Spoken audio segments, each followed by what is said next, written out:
Gas free అన్నటువంటిది ఎన్నికల్లో హామీ ఇచ్చాం కాబట్టి సూపర్ సిక్స్లో హామీ ఇచ్చాం కాబట్టి అది అమలు చేస్తున్నట్టు క్రిందటి ఏడాది లాస్ట్లో ఒక బండి ఇచ్చారు.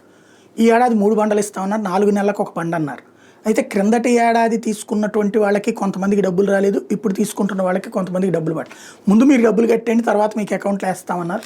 అవి పడట్లేదు. దీనికి ఆంధ్రజ్యోతి పెద్ద కథనాన్ని ప్రొజెక్ట్ చేసింది. సిలిండర్ బుక్ చేసిన సబ్సిడీ జమ కాలేదా, రాష్ట్రంలో అర్హత కలిగిన ప్రతి కుటుంబానికి ఏడాదికి 3 గ్యాస్ సిలిండర్లు ఉచితంగా అందజేస్తామని ఎన్నికల్లో ఇచ్చిన సూపర్ సిక్స్ హామీ నిలబెట్టుకుంటూ ముఖ్యమంత్రి చంద్రబాబు గత ఏడాది నవంబర్ 1న దీపావళి కానుక దీపం 2 పథకానికి శ్రీకారం చుట్టిన సంగతి తెలిసిందే. ఈ పథకం అమలు కోసం 2684 కోట్ల నిధులు కూడా కుటుంబ ప్రభుత్వం కేటాయించింది.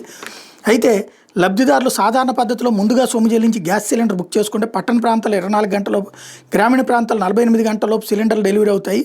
సిలిండర్ డెలివరీ అయిన తర్వాత 48 గంటలలోపు లబ్ధిదారులు చెల్లించిన సొమ్ము మొత్తం వాళ్ళ ఖాతాలో తిరిగి జమ అవుతుంది.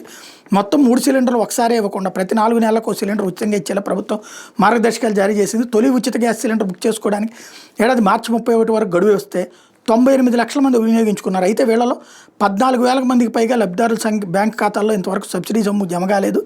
లబ్ధిదారులు గ్యాస్ కనెక్షన్తో బియ్యం కార్డు, ఆధార్ కార్డులు ఒకదాంతో మరొకటి లింక్ కాకపోతే సబ్సిడీ సొమ్ము వాళ్ళ ఖాతాలో జమ కావడానికి సాంకేతిక సమస్యలు ఎదురవుతాయట.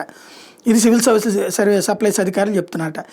మొదటి ఉచిత గ్యాస్ సిలిండర్ బుకింగ్ గత మార్చి 31తో గడువు ముగిసిపోయింది కాబట్టి ఇకపైన ఏప్రిల్ 1వ తేదీ నుంచి 2వ విడత సిలిండర్ బుకింగ్స్ ప్రారంభించారు. కాబట్టి ఉచిత గ్యాస్ సిలిండర్ బుకింగ్ ప్రారంభించిన స్టేటస్ని తెలిపే డాష్ బోర్డును పౌర సరఫరాల శాఖ అందుబాటులో తెచ్చిందంట.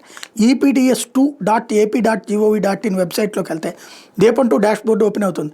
దానిలో 4 రకాల ఆప్షన్లు కనిపిస్తాయి. అందులో మొదట కనిపించే నో యువర్ దీపం 2 స్టేటస్ అనే ఆప్షన్ మీద క్లిక్ చేస్తే ఒక సెర్చ్ బాక్స్ వస్తుంది. ఆ బాక్స్లో లబ్ధిదారులు తమ బియ్యం కార్డు నెంబర్ లేదా ఎల్పీజీ కన్జ్యూమర్ నెంబర్ని ఎంటర్ చేయాలట. అప్పుడు లబ్ధిదారులు ఎల్పీజీ ఐడితో లింక్ అయ్యి ఉన్న మొబైల్ నెంబర్కి ఓటీపీ వస్తుందంట. ఆ ఓటీపీని ఎంటర్ చేస్తే దీపం 2 పథకం లబ్ధిదారులు ఎలిజిబిలిటీ స్టేటస్ వివరాలు కనిపిస్తాయట.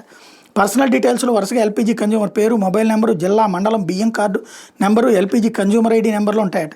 ఎల్పీజీ ఏజెన్సీ డీటెయిల్స్లో ఆ ఏజెన్సీ పేరు, ఐడి, ఓఎంసీ ఆయిల్ కంపెనీ పేరు ఉంటాయట. ఈ ట్రాన్సాక్షన్ స్టేటస్లో వరుస number, gas cylinder delivery date, subsidy జమ తేదీ ఉంటాయట.